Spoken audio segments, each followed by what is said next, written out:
Let's get you breaking news coming in of the Supreme Court there, putting a stay as far as the UGC regulations are concerned. This is the top court's big observation on UGC. So do remember there were a lot of protests that had erupted over the UGC implementation. And now this is a matter of unity of India is what the Supreme Court has gone on to say. So this is breaking news coming in with the Supreme Court stepping in and putting a stay as far as UGC is concerned. The regulations, this is a big observation by the Supreme Court with the CGI, Suryakant there, saying in a country after 75 years, all that we have achieved to become a classless society, are we becoming a regressive society? Worst thing which is happening in ragging is that children coming from south or the northeast, they carry their culture and somebody who's alien to that starts commenting on them. Then you have spoken about separate hostels as well. For God's sake, there are intercaste marriages also now in our society, and we have also been in hostels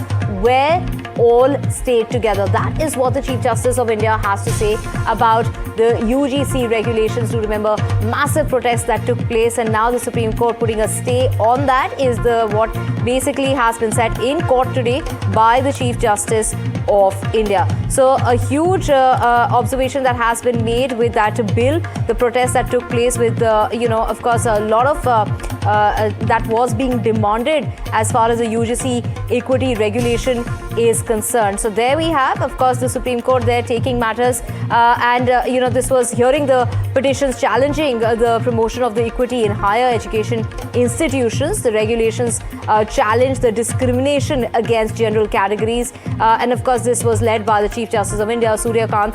And this, the petitions against the UGC equity regulations that were filed, in fact, with the petitioners there contesting the regulations promoting discrimination against general classes. So that was a case that was raised. And of course, Nupur, my colleague, joining us on the phone line. Nupur, take us through the proceedings in court. What is it that the Chief Justice has said, and while putting a stay on the matter?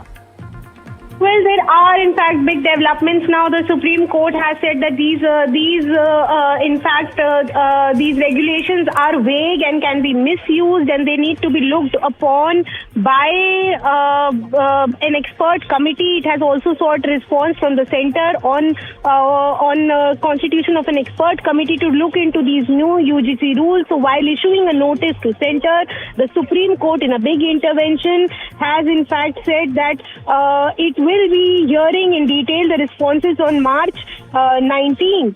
And this is in fact a big development here, because the Supreme Court has not only issued notices but has made some strong observation, and it said that it does not want that the society be further divided on the lines of caste due to these new regulations. It has noted that these, in the current form, these regulations will only lead to further division within the society.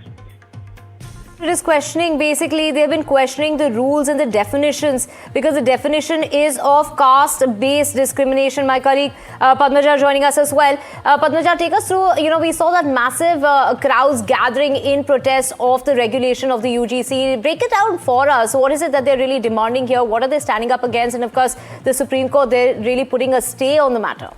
This was a very, very unique situation where there wasn't only protests which was happening from the opposition. In fact, ironically, the loudest protests were heard from within the BJP, or at least the people who otherwise would be supportive of the BJP. Many so-called right wing were in protest, and in fact, even ABVP, which is the student body of the RSS, staged protests in several parts of the country.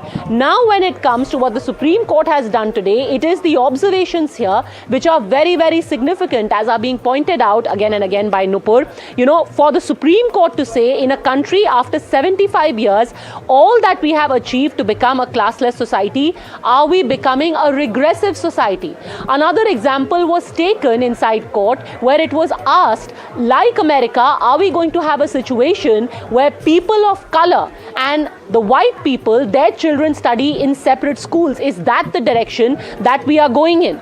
The worst thing which is happening is ragging, is that children coming from south or northeast, they carry their culture, and someone who is alien to this starts commenting. Then you have spoken about separate hostels. For God's sake, there are intercaste marriages also in our society. So a couple of things. One, the talk about discrimination. Are you creating a situation where there could be again an injection of discrimination? We're trying to become a classless society, and this is only going to exacerbate the divisions or the fissures that may exist. We don't want to go in that direction after all of these years after independence. Point number one. Point number two, and this was a very significant observation that was made, there are several points which are vague and will be open to misuse, which is why experts need to again see this entire issue, and this needs to have a complete relook. Why this is also important, Divya, is that in the recent past we had seen members from within the BJP. There was one MLC from Uttar Pradesh, and this was the strongest. The reaction to this was the strongest in poll-bound Uttar Pradesh. An MLC from Uttar Pradesh of the BJP said that this is nothing short of Hitler Shahi. जिस तरीके के rules लाए गए हैं, वो forward caste or general caste are going to be victimized under that. Another MLA of the BJP yesterday wrote a letter saying that we need a complete overhaul of these UGC regulations because it is going to be open to misinterpretation and misuse. Then you had got Manan Mishra, who is a Rajya Sabha member of Parliament of the BJP, who again took a nuanced line but basically suggested that this was open to misuse and misinterpretation, and that should not happen. It must also be said that day before yesterday, Dharmendra Pradhan, the education minister, had come out and said that everyone should be assured there will be no misuse allowed of these laws. But the nature of a law is never drafted in order for it to be misused. But when it does happen, people become cannon fodder, and which is where the Supreme Court's proceedings today extremely significant, Divya.